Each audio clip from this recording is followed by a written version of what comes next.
Claro, y cuanto más caos haya, más partido sale aquel quien quiere marear más, quien quiere crear más problemas, más disensión. Es decir, cuanto más desestructuradas están las sociedades, más sencillo es generar caos y generar violencia.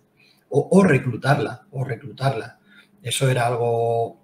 Yo hacía entrevistas en campos de refugiados en el sur de Turquía o en la frontera con Siria, y los médicos de los campos de refugiados me decían, es que aquí vienen distintos grupos a reclutar adolescentes. Claro, adolescentes, que eso pasaba en el Líbano, pasaba en Turquía, pero no solamente de las ramas palestinas, sino de las ramas de Hezbollah, sino también de las ramas del Estado Islámico. Toda esa gente reclutaba. ¿Por qué? Porque como reclutador puedes apalancarte en los sentimientos, en las frustraciones y en el trauma de ese adolescente, si le han matado a los padres, si le han bombardeado, y es muy sencillo reclutarlos. Además, me imagino que, hombre, en un campo de refugiados, hablamos de campos de refugiados muy grandes, además, que de alguna manera pues están precisamente en Turquía porque son, digamos, como una barrera, ¿no? También de entrada a Europa, ¿no? Que al final financia en parte este tipo de iniciativas, no directamente, pero al final parte del dinero de la Unión Europea acaba allí, indudablemente. Y me imagino que en esos campos de refugiados, además, la situación, o sea, no sé cómo sea un campo de refugiados, pero me imagino que prácticamente no habrá nada que hacer allí, ¿no? O sea, que estás allí en una situación penosa de la que no puedes salir y pues al final te amarras a lo que puedes, ¿no? De alguna manera. Hay un universo de campos de refugiados, los que son temporales, todos empiezan siendo temporales, y tienes barrios en el Líbano como Shatila que llevan desde los 70, desde los 80 allí, son varios más ahora del Líbano, ¿no? Son campos de refugiados dentro de ciudades y son parte del Líbano. Lo mismo pasa en Jordania, en sur de Jordania, etc. Hay distintos tipos, incluso hay campos que los financian unas ONGs en función de la rama de la religión, del tipo de las alianzas entre países, etcétera. Pero bueno, siempre pensemos que son condiciones precarias, siempre no suele haber mucho control, incluso los que yo he visto donde se toman las huellas dactilares, que hay algún tipo de chequeo, al final con el tiempo es muy fácil, los secuestros, las violaciones de derechos humanos, pues sin problemas se pueden producir, y el reclutamiento sin duda alguna. Entonces, cuanto más caos tienes y si tú estás en una situación de conflicto o tensión continua, tú necesitas un caos continuo para poder alimentar eso, ¿no? Por ejemplo, lo que hablábamos de qué otros países ahora, la reticencia que hay internacional a que no se eleve el conflicto, es porque si se eleva, nadie tiene las condiciones de seguridad para igualar lo que ha hecho Israel, ¿no? Imagínate que ahora Irán se enfrentase a Arabia Saudí, ¿qué pasaría con todas las refinerías? ¿Cómo consigues tú establecer baterías de misiles? Además, esos tipos de defensas no son de un día para otro. Tienen que ir con la estructura del Estado. Te voy a poner un ejemplo.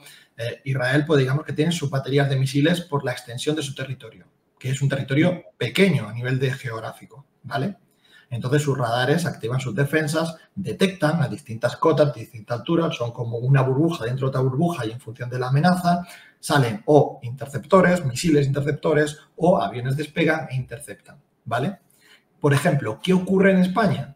En España tenemos los escuadrones de vigilancia aérea. Como tenemos una extensión de territorio mayor, lo que tenemos es todo el espacio aéreo controlado por el Ejército del Aire, que en puntos estratégicos de la geografía española tiene los EVA, los escuadrones de vigilancia aérea. Son radares que tienen una gran potencia, son fijos, pero en tiempos de guerra serían perfectamente móviles, sobre todo los últimos modelos. ¿Para qué? Precisamente por eso, para que no fueran objetivos ahí estáticos, vulnerables, y esos radares te crean una burbuja en todo el espacio aéreo español. Si se detecta algo, directamente se hace un scramble, que sería el despegue de un F-18 desde un Eurofighter, desde las respectivas bases que estuvieran, Torrejón, Madrid o en el sur, etcétera, e interceptaría esa amenaza. Te voy a poner un ejemplo que pasó hace poco.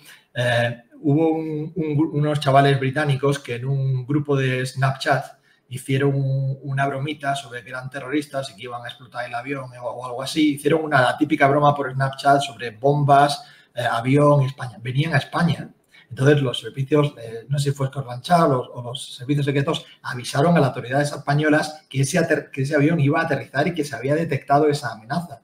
Directamente despegó un F-18 español, lo interceptó, al chaval lo detuvieron en el aeropuerto y se dieron cuenta que fue una broma. Ojo, ¿quién paga la factura de eso? Entonces, existió un pleito entre defensa, el muchacho y los servicios secretos británicos para decir, oye, esto es una broma, pero a nosotros nos ha costado despegar el avión, ¿qué es lo que pasa? ¿No? Bueno, ese sería un ejemplo de cómo funcionaría. Imaginamos que una extensión como Arabia, donde hay distintas zonas petrolíferas, distintos campos, distintas ciudades con una importancia, ¿cómo sería capaz de dar una cobertura de seguridad, un escudo aéreo tan grande? Es imposible, es imposible. ¿Qué pasa si pierde Arabia Saudí un par de refinerías? Pues recordemos la guerra del Golfo. Bueno, pues eso arrastra. Si estamos viendo qué está pasando en el estrecho Mabel Mandeb, qué está pasando con todas las cadenas de suministros, qué es lo que pasa si un buque se queda atascado en el canal de Suez o en el Mar Rojo, no pueden pasar por los misiles hutíes que afecta a toda la economía. Imaginemos si eso escala y si además Arabia Saudí se siente en la necesidad de tener una represalia. La escalada es como un juego de dominó.